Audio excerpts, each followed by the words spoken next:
So we're going to talk a little bit about that today. The Heart of a Child is the name of this. But on April 2nd, everyone is going to make their commitment en masse to what we're doing. And I would that you'd pray to see that we reach the goals we need to reach to make happen what we're all doing together. Because in what we're doing together, I have one complaint about South Campus. Are you ready for that? With what you guys have going on here and the fellowship that's here, there should be 1,000 people in this auditorium.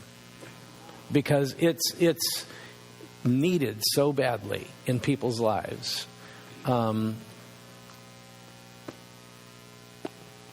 want to get into it, but a little girl whose life was lost, Indian Lakes, a couple of days ago.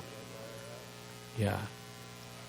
And I've done a little bit of background on her to find out kind of how her life was. I read her Facebook page and found out what she was surrounded by and what was going on in her life, and found out from some of her friends.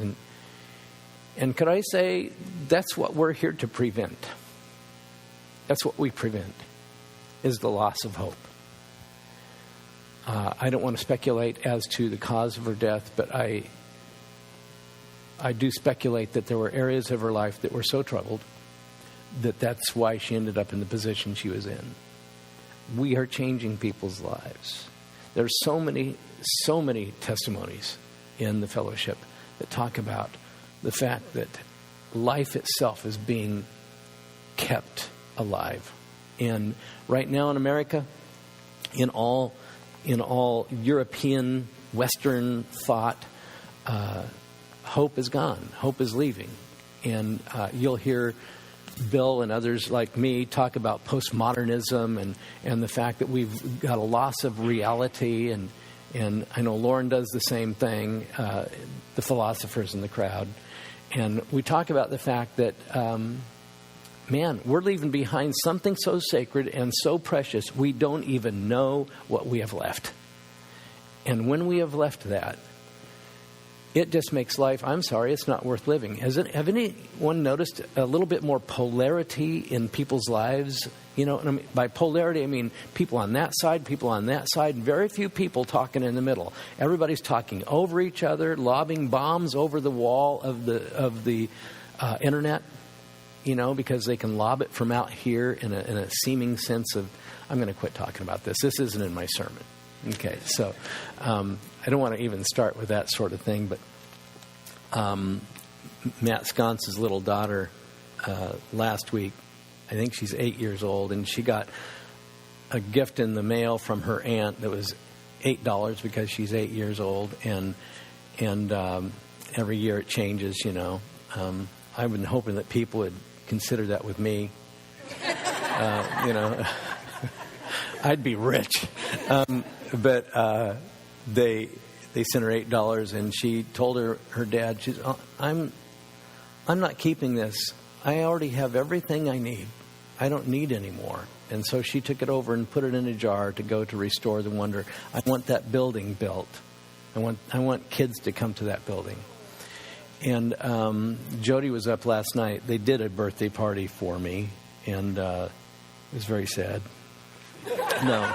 But she came up and talked about the fact that it was as a little kid that she came to the church, and that changed the entire destiny of her life, as it did her sisters, and as it has so many others. It begins in the kids department. It begins there. And that's pretty incredible stuff. It's so sacred. I don't think there's anything more sacred that we will ever do, any one of us will ever do in our lives, than what we do together right here. This is it. You will find no other more powerful place in your life to express, in tandem with others, things that change people's lives. You simply won't. I have no apologies for that. I'm in good company. Rick Warren says the same thing. Well, not about Sierra Pines, but about his church. So about the local church is what changes everything. Getting down into people's lives, where they live, and living with them every day. Books don't do it. Media doesn't do it. We do it. Flesh and blood, talking across the table with people and hugging people who need to be hugged and all those things. So Matthew 18. About that time, the disciples came to Jesus and asked, "Who is the greatest in the kingdom of heaven?" Jesus called a little child to him and put the child among them. And he said, "I tell you the truth, unless you turn from your sins and become like little children, you will never get into the kingdom of heaven. So anyone who becomes as humble as this little child is the greatest in the kingdom of heaven." Kindergarten teacher she told her class to bring something the following day that would represent their religion and to bring it to class. As you can tell, this is an old story. So she told them to bring something that represented their religion to class. And so one little kid got up. His name was Ben. And he said, "My name is Ben, and I have brought a Star of David because I'm a Jewish person." And the next little girl got up and she says, "My name's Mary, and I've got a rosary because I'm Catholic." And the next little kid got up and said, "My name's Tommy. I go to Sierra Pines, and this is a casserole." We all have different things that represent what we do. Aren't you glad that casseroles I'm sorry, I have no apologies for the fact that casseroles, I think those are fantastic. So I want you to reimagine the scene. Jesus is talking to the 12. The 12 are surrounding him, and around them are many, many, many other people. But his disciples ask him, "Who is the greatest in the kingdom of heaven?" And he looks around and he sees a little kid over there, and he says, "Come here, little guy." And he brings him over, he places him right in the middle of them, and he says, "I want you to look at this little guy. When you ask, what is the greatest? Who is the greatest in the kingdom of heaven? It's this. It's this. Look and learn what this little guy is. Because that's what the greatest in heaven is all about. It isn't what you imagine." And then the term, "turn from your sins." Unless you turn from your sins, throughout some of your translations, it may say instead of "turn from your sins," "be converted." Unless ye be converted. Now, to be converted means to be changed altogether. To actually change from one thing to another. Another word close to it would be transformed. To actually not be who you were and to be something else. Unless you're willing to become that. What did he say to Nicodemus at night? Nick at night, I like to call him. What did he say to Nicodemus at night when he came to him? Unless you become as a child. Unless you become born again. That is to infer that we're supposed to take everything we are and the programming that we have learned in this world as adults and consider scrapping the whole plan and starting over again. Actually starting over again from the way we think, to break it open and start over. That's scary. And a lot of us aren't going to be willing to do that, but it means to be changed entirely, to become like a child, to become unprogrammed as an adult any longer. To wipe the CD, the hard drive, clean. To reformat it. Because when you try to use a hard drive or a CD that's already been printed over, unless you totally wipe it out, you're going to have differing information on it, which is going to constantly come into conflict with what is now written upon it. So when you try to overlay this whole idea of Christianity on top of everything else you knew without scrapping everything you know, you're going to have some conflicts in your life. And there's going to be a war. Paul talked about it. The old man, the new man concept. I got this old guy in me that's this way. I got the new person, and they're constantly in conflict. What do I do about that? A child is free from pride, covetousness, ambition. They're docile. They're ready to take instruction. They're open. To know that we are utterly ignorant as to the biggest issues of life. To re-embrace that. To say, I really don't know about all of life. I really don't know. To not be in the position of having the arrogance of an adult which says, I know how this goes down. I've been there, bought the t-shirt. and I know how, and you become skeptical. Is it not true? I've become many places in my life skeptical and even over the top cynical. I've become cynical. Can't happen. That can't happen. That's crazy. Kids think things like that, but adults don't think things like that. So they're disengaged from the affection of things that would entrap adults. Jesus is saying to his guys, forget about being the greatest in the kingdom of heaven. You're not even going to get into the kingdom of heaven. Did I just change the conversation here? Did he just change the conversation? Forget about beginning to be the greatest in heaven. You're not even going to get in. Are we talking about the heaven that is going to be someday where you and I leave this life, go through the tunnel, whatever that thing is that people describe, and you find yourself on the other side in the presence of Christ and in heaven? I don't believe that's what he's talking about here primarily. I think what he's talking about here is the heaven that Jesus says happens right now.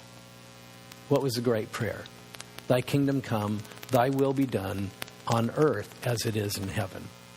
In other words, that's kingdom happening, the kingdom of heaven happening right now and beginning to be embraced. As soon as you became a child of God, as soon as you said, Jesus, save me, you stepped out of this world and into a new reality that is all around us all the time, and it's in us. The kingdom of heaven is where, did Jesus say? In us. It's in us. And yet, if we are totally embracing the things of the world, we're not embracing the things of heaven. And we haven't been set free. And we wonder what's wrong with our Christian faith.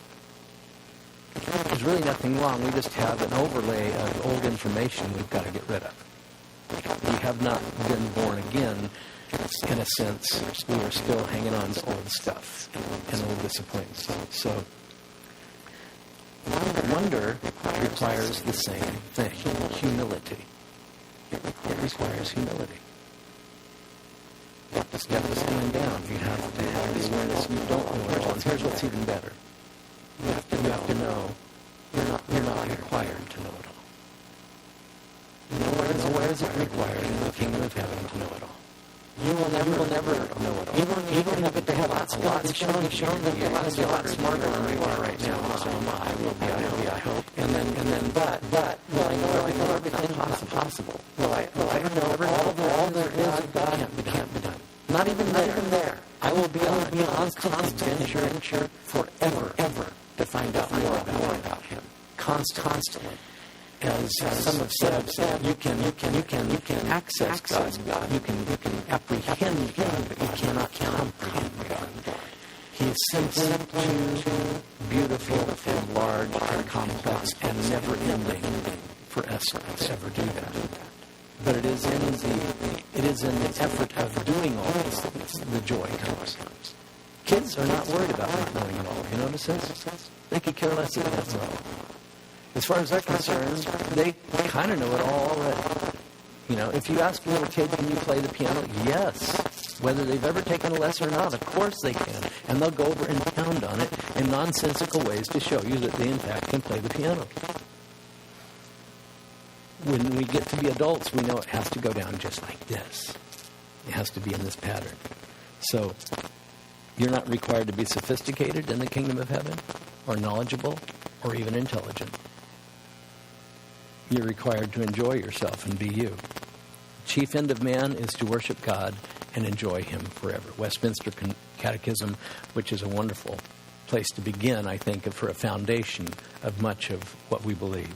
So, here's some other things that you and I can't do, that the heart of a child can do, we have difficulty with. Number one, worship.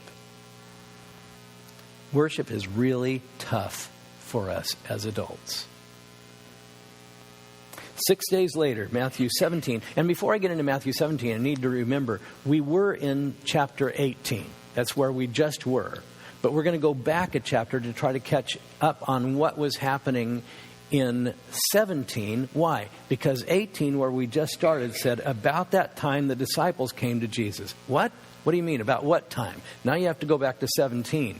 And what you're going to find at the beginning of 17 is another one that pulls you back even another chapter. It says 6 days later. 6 days after what? Well, you'll have to go back to 16, and we're not doing that today. You'll have to do that by your own self. go home and figure out what's happening in 16. So in 17, 6 days later, Jesus took Peter and the two brothers, James and John, and led them up a high mountain to be alone. As the men watched, Jesus' appearance was transformed so that his face shone like the sun and his clothes became white as light. Suddenly, Moses and Elijah appeared and began talking with Jesus. Peter exclaimed, "Lord, it's wonderful for us to be here. If you want, I'll make 3 shelters as memorials. One for you, one for Moses, and one for Elijah." Just stop here for a second. Peter just had to say something, didn't he? Here is Jesus transformed, shining like light, and Moses and Elijah shows up, and Peter has to comment on the situation. Would it not be just, what do you guys think? Is that appropriate? And then he says, let's build you a little house to be in right here. Let's build you like something. Let's build you, and then you guys could all hang out in that. Oh, well, thank you, Peter. You're a fisherman, not a carpenter, but that's another subject. Peter exclaimed, "Lord, it's wonderful for us to be here. If you want, I'll make 3 shelters as memorials, one for you, one for Moses, one for Elijah." But even as he spoke, a bright cloud overshadowed them, and a voice from the cloud said, "This is my dearly loved son, who brings me great joy. Listen to him." The disciples were terrified and fell face down on the ground. Then Jesus came over and touched them. "Get up," he said, "and don't be afraid." And when they looked up, Moses and Elijah were gone, and they saw only Jesus. Now, I do want to point out the fact that as soon as they fell to the ground, I believe it was quite a while. There's a lot in the text that you have to assume. It was quite a while before Jesus actually came over. I'm sure Jesus had a few things left to talk about with Moses and Elijah, but that whole time, these guys are face down on the ground, shaking like a leaf, absolutely in terror because they had just heard the voice of God, and this is all beginning to overwhelm them, and they fall down on their face. And Jesus, finally, after all this is over, comes over and touches them and says, "Guys, it's okay. It's all right. Get up." And it's just him now.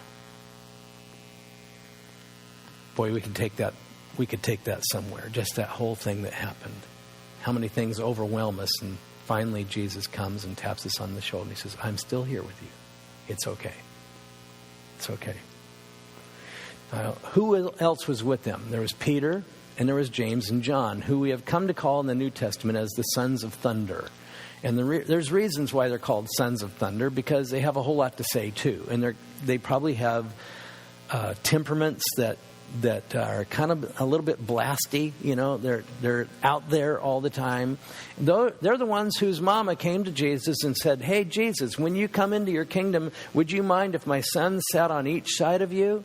Which is representing they're the most powerful in the kingdom of heaven next to you.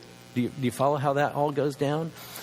And Jesus goes, "Ma'am, you don't really even know what you're asking. You have no idea what you're asking." And there's really a lot that she didn't know she was asking. She was just being a good Jewish mom and taking care of her boys. Okay, but they see this transfiguration. All 3 of them. They see the transfiguration. Jesus then comes down the mountain with them. If you follow through 17, he's going to come down the mountain with them. When they reach the bottom of the mountain, there's a huge crowd there, and there is a little boy who is possessed by an evil spirit. Jesus sets him free immediately. They go into the town of Capernaum to the synagogue that's there, and some of the temple officials are there collecting taxes. And so they come to Peter and they say, "Hey, does your rabbi, that dude over there, does he pay taxes?" And Peter says, "Yeah." And he goes over to Jesus. "Jesus, do we pay taxes? Are we supposed to?" And Jesus, which that's a whole other subject for another day. You can read that thing and find out what Jesus says about paying taxes. And then this whole discussion comes up. Then Jesus says to Peter, "Peter, this is how we'll pay the taxes. I want you to go over there to the lake and catch a fish. And I know we're going to owe 2 drachmas, which is quite a bit of money. Okay, so go over there and catch a fish, and you're going to find a 4 drachma gold coin in its mouth." We can only assume that's what Peter did. The text just assumes it. And so Peter goes over and catches a fish, and the first fish he catches has a gold coin in its mouth that pays their taxes. Does anybody want to go fishing today? And then chapter 18 begins right after that. About that time, the disciples came to Jesus and said, "Who's the greatest in the kingdom of heaven?" Really? Really? So Jesus goes down on a mountaintop. Moses and Elijah come down. He's shining like light. They're talking to him, conferring with him. He heals a kid down at the bottom of the mountain. He tells Peter, go over and get a fish, and there's a gold coin in his mouth. Who's the greatest in the kingdom of heaven? I don't know. Who could it be? Really, these guys are so slow. If you recall in another place, Jesus says, how long do I have to hang out with you guys for you to get this? He doesn't say that actually. Well, in my translation, it does. In the Newtonian translation. But here's our problem with worship. Rather than, were they really asking who's the greatest? Or really what was the hidden question? How do I get to be greater in the kingdom of heaven? What button do I need to push? Who do I need to talk to? How do I get position in the kingdom of heaven? Because I need to align myself to whatever it is that gets me to be a high up dude. Okay? I need to know that I'm going to have a position. And part of the reason we struggle with worship is, worship simply means worthship. You're worth it, is what you're saying to God. You're worth everything to me. And I'm willing to stand down from my own self-reliance and my own self-acceptance and my own need to have anything or be anything and just let you be. That's worship. So what button do I push? How do I load my resume? How do I get noticed? And Jesus' response is, be like a kid and don't worry about that. Let it go. Frozen. Let it go.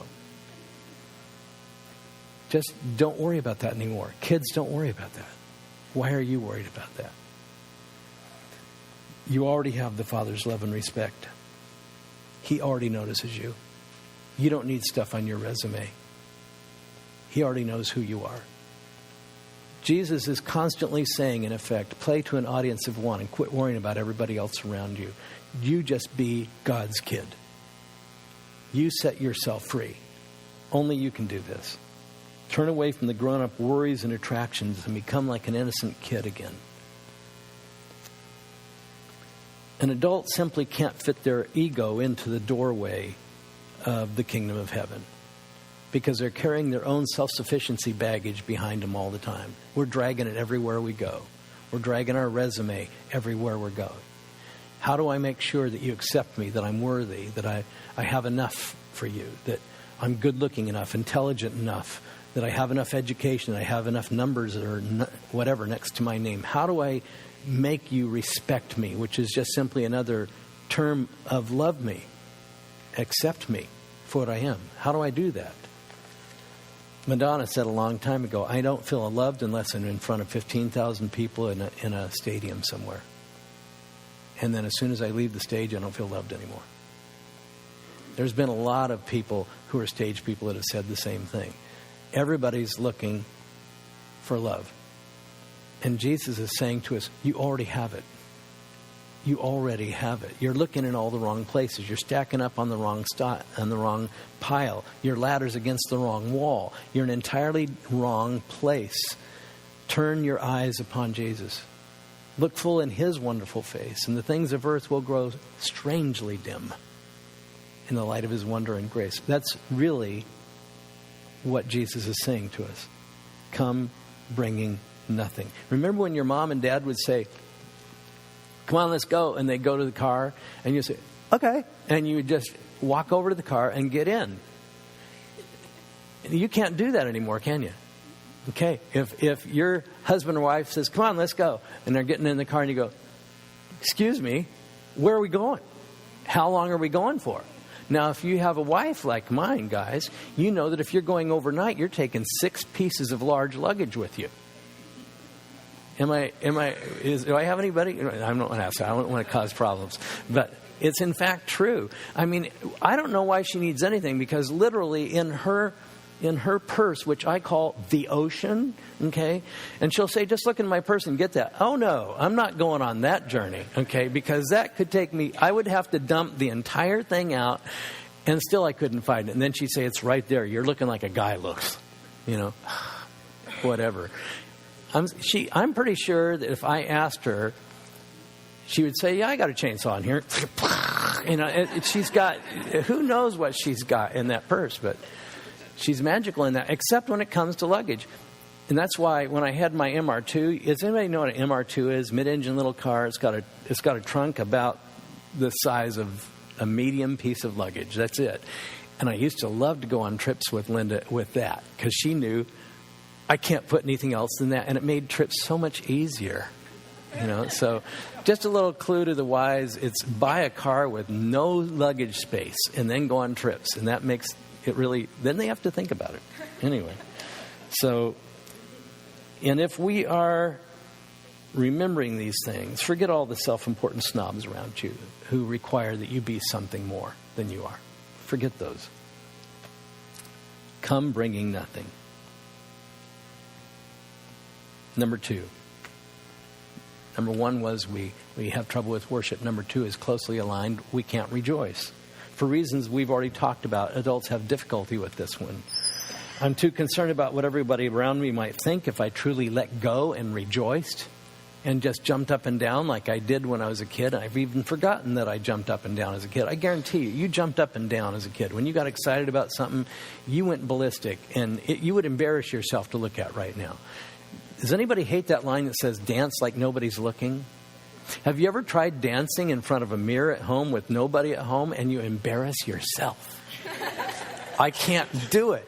It's like, this is a true acid test. Can you just not be self-conscious for 1 minute and say, it's not bad? I can't do it. Maybe if I took lessons so that I would be properly approved. Kids don't take lessons. They already know how to dance. So do we. Okay, we already know how to rejoice, but we don't do it because we have layered over the top of ourselves a shell that restrains ourselves from rejoicing. So when we feel a heart of rejoicing, even on Sunday morning in a time of worship, we contain it because we don't want anybody to think that we're not intelligent. Because everybody knows intelligent people don't raise their hands and they don't express themselves openly because they restrain themselves. That's what intelligent people do. At least that's how I was raised. And I was raised as you know, I'm English and Irish, and they don't let anybody know what they're thinking unless they're drunk. And that's about and I think perhaps that's maybe even the draw for the Irish to get drunk. I don't know. So that they can finally. We won't go there, because don't use that method, okay? Do not use that method. What we're trying to teach us to do is to be a little more expressive and not worry what anybody else is thinking. Why are we worried what anybody's thinking? Because, in fact, if you do not moderate your emotional response some days, you might even have somebody say to you, you should grow up. And Jesus is saying, how about if you grow down? I think you should grow down. Go back. Start over. And part of us in here, in our guts, is even saying, there's something wrong with this message. I'm not sure I'm buying into this. I'm sorry, Jesus said it, okay? And I'm just repeating, don't shoot the messenger. He's saying, go backwards. Become a child again. Be like this. And he points to this little kid. You should be set free from all those things. Being unfettered by adult expectations and societal conventions. And yet I have to confess to you, I am very much bound by those things. So we need to forget the self-important snobs that would require more from you, including the most self-important snob you know, who's living right inside your own skin right now. Okay? Because the snob lives inside of me. And the snob is in my that little committee that meets in my head every day and says what's right and what's wrong, and it's comprised of all the shadows of all the authorities in my life who've ever had anything to say about how good Bruce was or was not, The report cards from early school, it said, Bruce does not live up to his capabilities. All those sort of things. And Mom and Dad, they would say, quit showing off all the time. And I finally got it beat out of me. Well, not totally. But remember that the most important, the beginning, I would think when you're talking about the Great Commandments, the first would be quite important, which is thou shalt have no other, anybody repeat? No other what? No other gods before me. And when you are considering other people's opinion before you consider response to God, what have you just done? You have just made society, other people around you, into gods. They're the ones that define your behavior. They're the ones you're kneeling down to. And he says, don't have any other gods before me. Be my kid.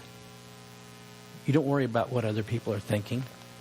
Because if you're more concerned about the audience around you than you are the audience above you, you're not set free yet.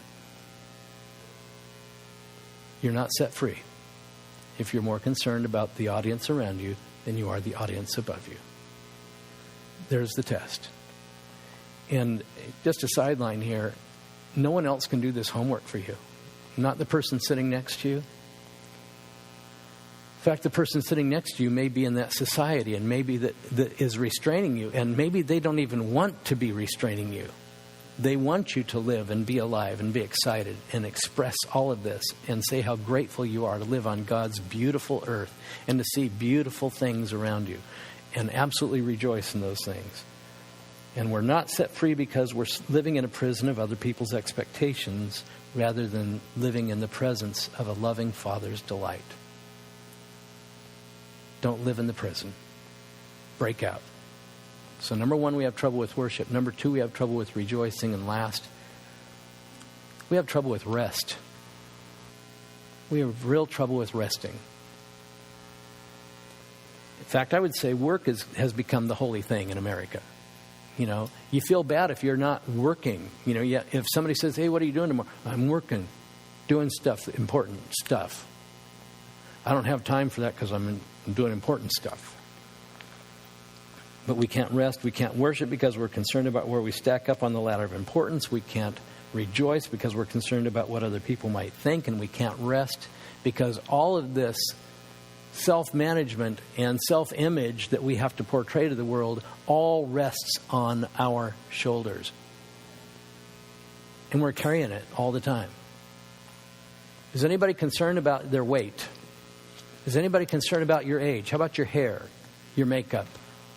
You know what I'm saying? Your glasses frames. We do everything according to well, we don't so much in the mountains. This is why we live in the mountains. We don't have to wear Pierre Cardin, okay? In fact, people here don't even know what Pierre Cardin is. What is that? I'm so grateful. We all belong, most of us belong to the tribe of Levi here.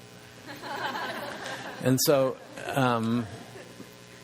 but I'm grateful for that in the mountains. Part of the reason I'm so grateful to be a pastor in the mountains is I don't wear a suit unless I'm burying you or marrying you, okay? And that's the only time that suit comes out. And that puppy's like 20 years old. It gets very little use. I clean it about once every 10 years. But we can't rest because all these things, our importance, our reputation is up to us. And what I'd like to ask you is, what if it just didn't matter anymore? What if it just didn't matter? What if that were all God's job, not ours? As everybody knows now, I turned 65 last week on Tuesday. Man, and I can only tell you it happened really fast. It really happened fast. I mean, just a couple weeks ago, I was 35, had little kids. A couple weeks before that, I was in high school. Now I'm older. Well, I came here as a pastor 28 years ago. I was 37 years old. And at 42, we'd been doing the church for about 5 years, and it had grown from 30 people to about 140, 150 people. And it wasn't going exactly like I thought it should go, because I had very strict guidelines about how I thought that people should be in the church, and a church that was really embracing